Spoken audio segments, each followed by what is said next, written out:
So, Honorable Prime Minister of Grenada, my son, I'm yet to visit you, but I will come. So, The Chancellor and my course mates, 208 graduates, I still remember you. so, And when I saw you, I said, okay, we graduated together. Thanks to the Vice Chancellor. so, My dear friend, how are you? I realize that you are in good hands. You're being looked after. Thank you very much. Very, very much. so, The distinguished ministers of state here present, the members of the diplomatic corps here present, so, distinguished guests, ladies and gentlemen, so, it is with unqualified pleasure and a deep sense of historical purpose that I join you today in beautiful Barbados so, at this renowned institution, the University of West Indies, Cable Campus, my university anyway. so, To return to the Caribbean, a place so dear to my heart and so inextricably linked to the ties of history to my Atlantic and So- the African continent, is an inspiring moment that stirs the soul. I bring you warm greetings from the government and people of Ghana, including your kith and kin in the multi-ethnic Asante Kingdom. I still cherish the memory of receiving an honorary doctorate, a Doctor of Laws LLD degree from this esteemed university some 17 years ago, an honor that deepened the bond between the Golden Stool and the Caribbean people. so, We have gathered here today for a momentous occasion, the Cuba Awards 2025, being held under the inspiring and pregnant theme, Reclaiming Our Atlantic Destiny, Connect, Build, and Renew. so, This theme is not merely a powerful set of words or slogan, it is a mission, a solemn call to action that resonates deeply with the spirit of our ancestors and the aspirations of our present and future generations. so, The theme is also an eloquent reflection of the Pan-African vision championed by leaders like Dr. Kwame Nkrumah, the first president of Ghana, which proudly carried the torch of uniting Africa with its diaspora so, scattered around the world. Inescapable recognition that the destinies of Africa and the Caribbean are intertwined, sharing an unbreakable link in our DNA. so, Going down the memory lane, we can readily recall that 400 years ago, history was rewritten through the brutal lens of the transatlantic slave trade, dispersing our people across the vast ocean. For too long, the Atlantic Ocean has been viewed primarily as the root of a painful past, so, a symbol of separation and sorrow, division and displacement. While we must never forget to overlook the pre- and post-emancipation physical, psychological, and social effects of colonialism, we must today look at the same ocean which carried away our kinsmen and kinswomen as a bridge and conduit that connects us, the shared waterway of the global African family. so, Our shared history is a testament to the indomitable African spirit, an enduring legacy that if you kill 1,000, 1,000 will storm back. Our shared heritage binds us in an enduring spirit of resilience and an unyielding quest for dignity and self-determination. so, Today, we convene at a pivotal moment to begin the process of reconnecting the threads of our shared history. It is time for us to consciously and strategically reclaim our shared destiny, mounting beyond mere sentimentality to pragmatic and tangible cooperation. so, In our bid to reclaim our Atlantic destiny, the theme gives us three categorical imperatives. We must connect, build, and renew.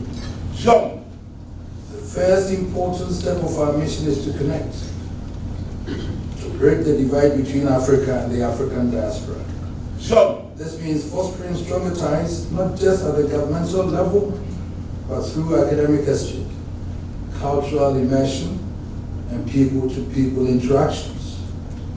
We must break the silence that has surrounded our shared history and actively strive to build the unbreakable bridge that has been missing for centuries.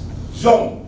Acknowledging and confronting our painful past will enable us to overcome the trauma caused by enslavement, colonialism, and its attendant racism. Jump. We all recognize that getting to the mother continent from the Caribbean and vice versa can be complicated, with travelers often forced to fly into Europe, Jump. while a direct flight can take a shorter time and will be more convenient. No wonder our gracious host, the Honorable Miyamoto, was rightly and proudly described herself as the daughter of Africa, has called for the construction of air and sea bridges between Africa and the Caribbean. Jump. Where there's a will, there's a way. God help those who help themselves. The import of these two common sayings is that with determination and perseverance, we can overcome what may seem insurmountable challenges. An initiative like the direct flight from Africa and the Caribbean, which is long overdue, can turn geographic proximity into genuine connectivity and promote cultural tourism. Jump. And that is why the direct flight from Accra to Bridgetown, organized in connection with Global Awards 2025, deserves our commendation and emulation.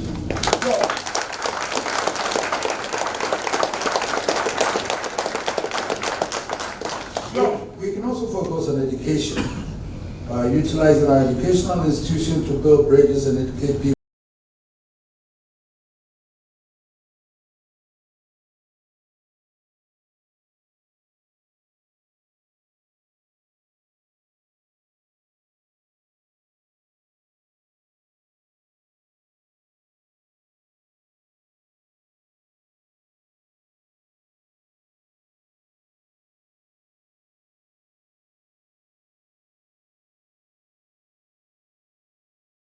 Based knowledge sharing led by the diaspora in areas like health, agriculture, and finance. Jump.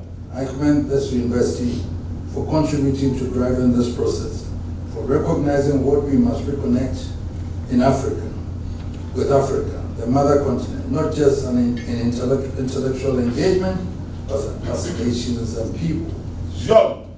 If you all favor reconnecting Africa and the Caribbean, then we should have the courage to admit that the construction of the bridge constitutes an unfinished bridge, Jump.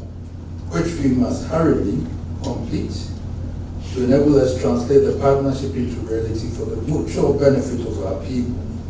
Jump. Let me confess that I keep returning to the Caribbean islands, albeit always in response to invitations extended to me, simply because I see myself as someone on a larger mission, the noble mission of contributing my quota towards fostering, broadening, and cementing the growing relations between Africa and the Caribbean and between Africa and its diaspora. Jump. This mission, as we all recognize, is not going to be an event. It may be a long and tortuous process. So let us rekindle the spirit of our forefathers who, in the face of oppression, humiliation, and indignities unparalleled in history, showed resilience, determination, and perseverance to survive and thrive. Jump. Viewed from a historical perspective, the underlying current of the theme is not new. We can recall that in reference to the experiences of the slave trade, oppression, and racial discrimination, some famous individuals of African descent, such as Marcus Garvey, Malcolm X, and Martin Luther King Jr., all advocated that Africans and in extension all people of African descent need to reconnect and, if possible, join the giant sovereign union of a single socio-political, economic, and cultural identity. Jump. They emphasized that the need for African descendants to work together to transform the paradigm of centuries of discrimination and leverage the continental political union in international relations. Jump. As if to follow up on this grand vision of African unity, in 2006, the Constitutive Act of the AU was amended to include the African diaspora as the sixth region of the continent, the others being Central, Eastern, Northern, Southern, and Western regions of Africa. Jump. The Act defines the African diaspora to include the people of African origin living outside the continent, irrespective of their citizenship and nationality, and who are willing to contribute to the development of the continent and the building of the African Union. Zone. The article manifests an official recognition of the role of African diaspora irrespective of historical migration as either forced or voluntary, pre-slave trade, slave trade, post-slave trade, and modern migration in advancing the Pan-African philosophy through the development or rebuilding of Africa and African heritage. Zone. Already, some Afro-pessimists and scientists have described the AU South region as a coded language for what they call Africans who have migrated and are living outside Africa. We should not allow ourselves to continue to be divided. For me, this is not a mere symbolic designation. It is a living and breeding opportunity for political, economic, and cultural revival. Zone.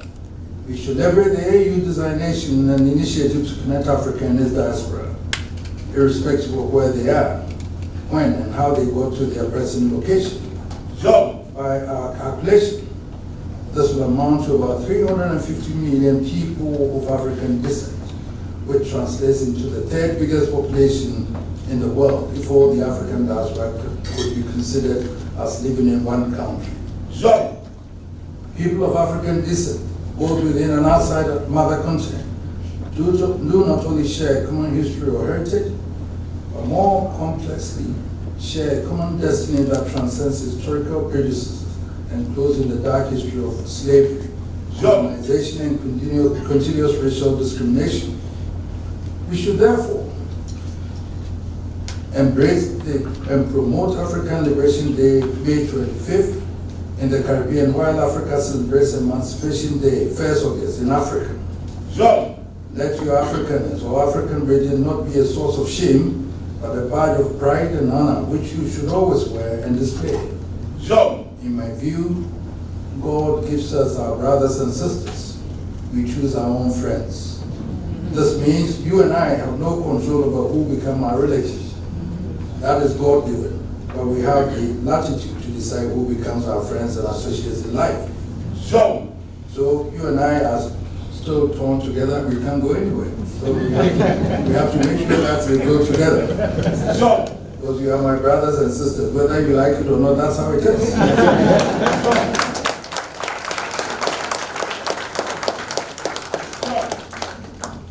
It should have long dawned on us that we need effective, pragmatic, and robust cooperation and collaboration to promote sustainable development in our communities, countries, and regions.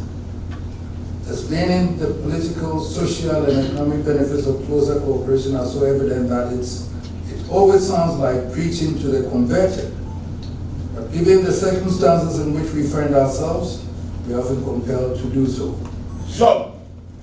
I end with the timeless idea encapsulated in the old Latin proverb, Dum spiro, spero. While I breathe, I hope. Zone. And there is hope in our dreams, our imaginations, and our aspirations. Let us have the mental fortitude to stand by the courage of our conviction and translate our noble ideas into reality. Only by so doing can we survive and thrive as a people. Zone. The second component of our imperative trinity is that we should build with a renewed sense of purpose. We must focus on building a future of shared opportunity and prosperity.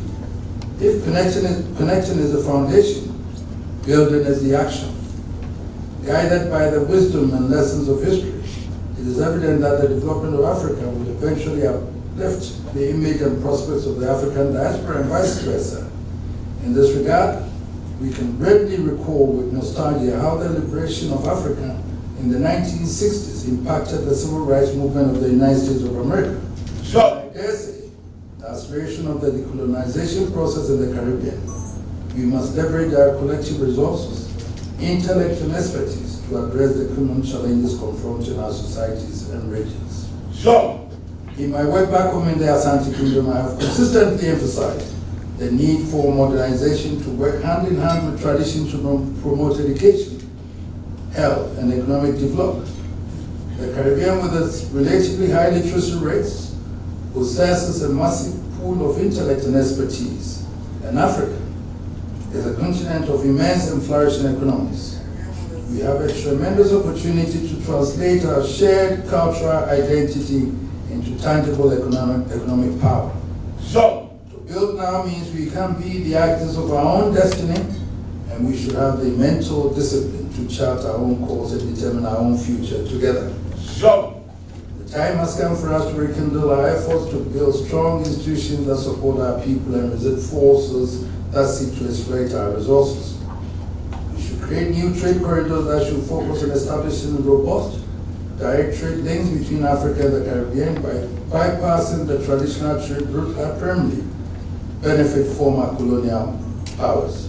so, Because at this day and age, we still trade with our former colonial powers without trading with Africa, our diaspora. so, I just want to know how much we sell to Barbados and how much Barbados sells to us. But I have things that Barbados was. But Barbados also has things that Ghana wants.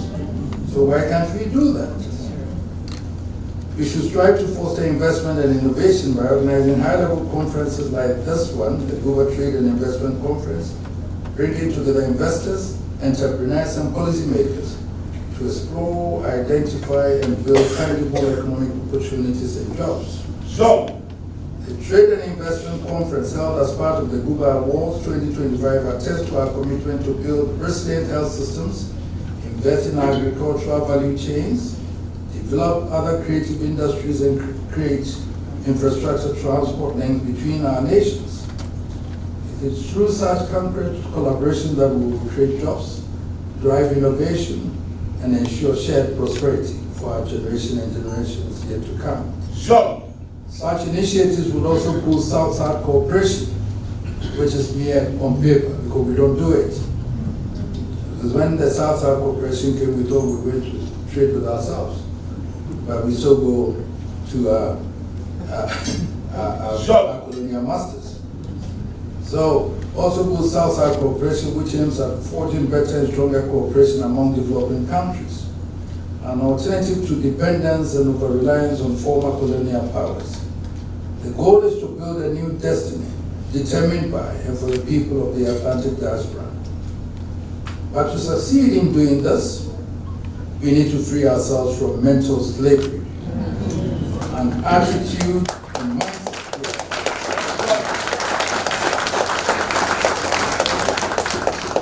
An attitude and mindset that we have imposed on ourselves. Mental slavery may be opaque and latent, but it is potent and all-encompassing, always hiding in plain sight in our communities, countries, and regions. It is mental slavery that has conditioned us to accept thoughts from the North as always better and superior, whilst always denigrating our own as inferior. so,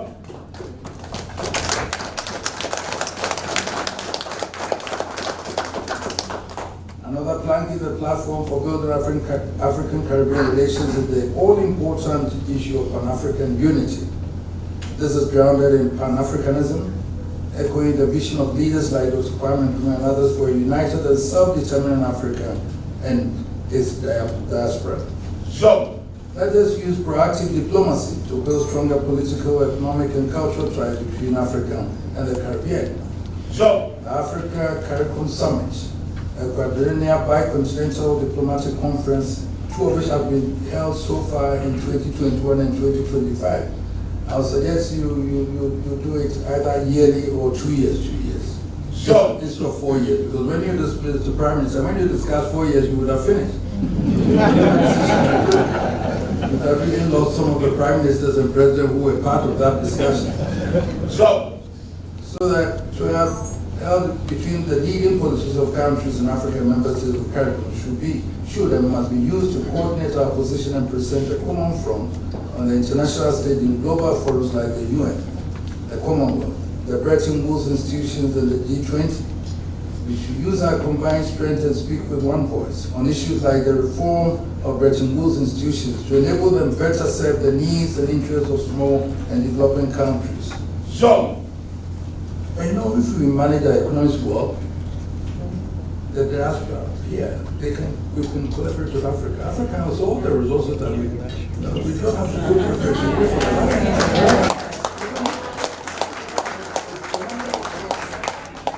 we can look after ourselves. All the resources we have, everything there.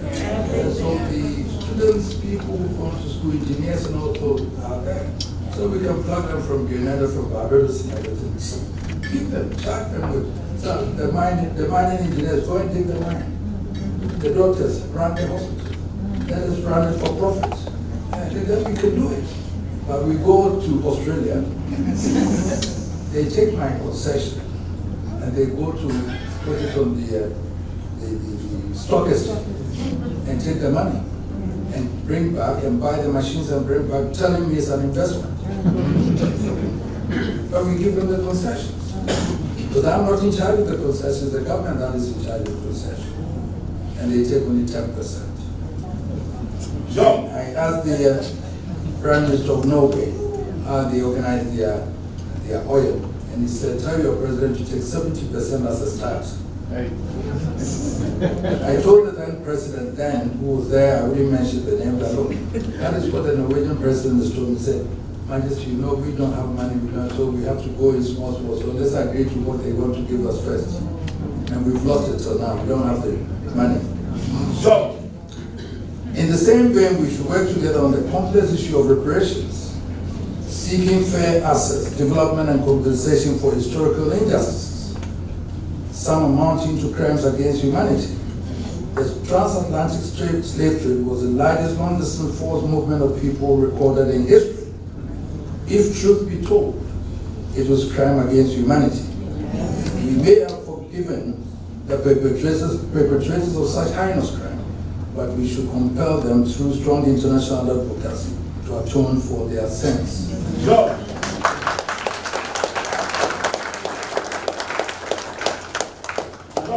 I was not confronted, but I met a Sudanese in Holland. And she wanted to ask questions. I said, let her ask. She said, Majesty, why did you sell it to the people there? Why did you abandon us? I said, my dear, let me be very honest with you. As I speak to you now, we are all now educated and civilized in all this. But we are still being manipulated by the West. So 400 years ago, if at this stage I'm still being manipulated, my economy and everything is in their hands, what would you have thought about 400 years ago? Where my granduncles were born. They didn't know it, so they went there, forcibly bringing Kofi here, Kofi asserting his authority to get back. So I said to she came back, knelt before me and shook my hands and said, Majesty, I thank you. I thank you very much for being very frank and open with me.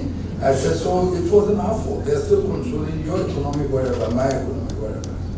So we are not in charge of it again. So America, Britain, everywhere, it's happening. We still will be manipulated. They will still come to us to take our resources and take it back there.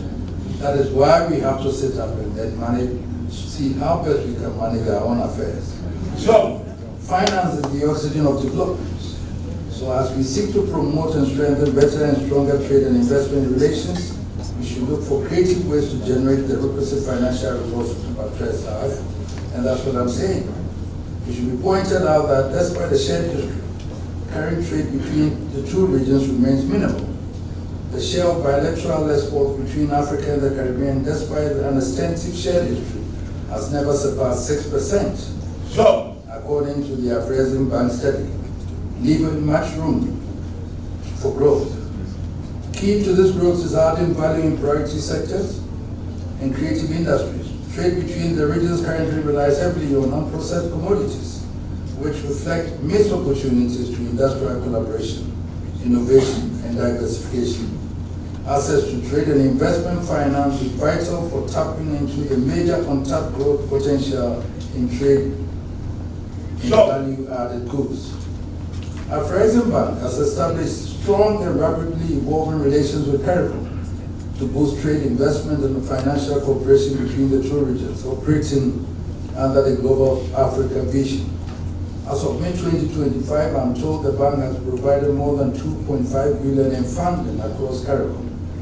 targeting infrastructure, climate adaptation, and SME financing. So, We are confident that our President Bank's presence in the region through his Barbados office established in 2023 is set to significantly boost trade between the two regions. so, There are promising prospects on the horizon. Africa is now moving into full accelerated implementation of the African Continental Free Trade Agreement, arguably the best decision made by African heads of government in 6 decades. This treaty has the power not only to revolutionize African trade and development, but also to equip African countries with stronger negotiating power in multilateral areas, so, thereby boosting their collective ability to change the terms of global trade. Closer African-Caribbean trade relations could prove to be mutually beneficial. so, The third and imperative component of our mission is to renew. To renew is to reshape our future, informed by the lessons of the past. We must renew our shared purpose and identity.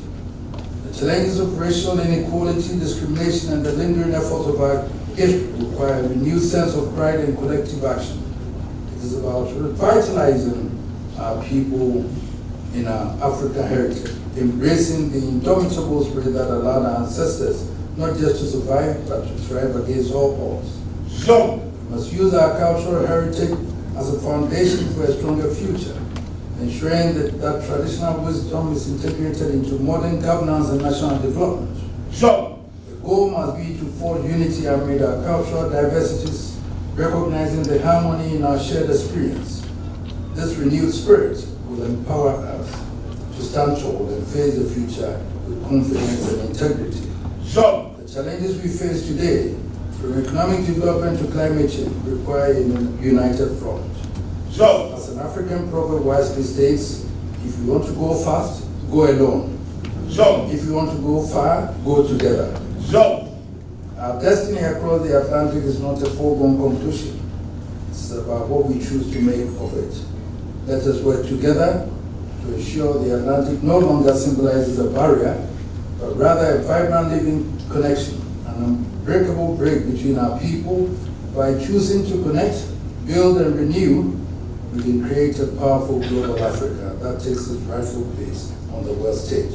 so, Let us see this glorious opportunity to work together, to support each other, and to ensure a prosperous future for all our people. so, The time for action is now. I will end with mind-bending quotes from 2 Greek philosophers. The first, from Heraclitus, says, "No man ever steps in the same river twice, for it's not the same river, and it's not the same man." so, This is the philosophy of constant flux. Once one steps into the river, the water touches swells away. As for the man, his awareness, thoughts, and feelings change carefully. Time can't be stopped or returned to. The world is constantly moving, constantly changing. Africa and its diaspora have to move with the times. so, The second, from Epictetus, says, "First say to yourself what you would be, and then do what you have to do." It means as individuals, or in this context, as countries and regions, we are required to intentionally choose goals and values. In short, we should not just drift through life. If we choose a goal or have a vision, then we should follow that vision. In short, we need to pursue vigorously and expeditiously our union of global Africa with one voice on the world stage. May God bless our determined efforts to connect, build, and renew. Thank you very much. so.